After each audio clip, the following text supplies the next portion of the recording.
சாஸ்திர வழிமுறையில் என்ன சொல்லப்பட்டிருக்கோ, சாஸ்திரத்தில் சொல்லப்பட்டிருக்கு. ஒருத்தன் வந்து மாமிச உணவு மேலே ரொம்ப பற்று கொண்டிருக்கான் அப்படின்னா அடுத்த பிறவியில் அவனுக்கு என்னதுன்னா மிருகத்திலேயே மாமிச பிறவிகள் மட்டுமே உண்ணக்கூடிய மிருகங்களுடைய வாய்ப்பு கிடைக்கும். ஒருத்தன் வந்து உதாரணம் சொல்கிறேன், அடுத்து வந்து ரொம்ப வந்து காமத்தின் மேல் ஆசை கொண்டிருக்கான். அவனுக்கு வந்து இந்த மாதிரி சில விஷயங்கள் குரங்காகவோ அல்லது புறாவாகவோ இதெல்லாம் வந்து காமத்தினுள் ரொம்ப ரொம்ப ஆசை கொண்ட உயிர்வாளிகள். ஸோ இதெல்லாம் சாஸ்திரத்தை சொல்லப்பட்டிருக்கு. அப்போ என்ன அர்த்தம் அப்படின்னா அடுத்து என்ன பண்ணுறோம், இதை வந்து அப்போ உங்களுடைய எதுக்காக இதை பண்ணுறோம் அப்படின்னா 2 விஷயங்களுக்காக. ஒன்று, நம்மளுடைய சனாதன தர்மத்தில் மட்டும்தான் மறுபிறவின்றது ஊர்ஜிதப்படுத்தப்பட்டிருக்கு. அதை வந்து நம்ம வந்து சொல்லித்தர வேண்டிய அவசியமே இல்லை. நம்ம வாழ்க்கையில் வாழும் போதே நமக்கு தெரியுது கண்டிப்பாக ஒரு மறுபிறவி இருக்கணும்ன்றது.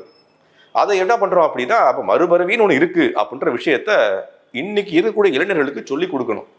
இப்போ இது மற்ற மதங்கள்ல எல்லாம் இப்போ கிடையாது. இப்போ இந்து மதத்துல மட்டும்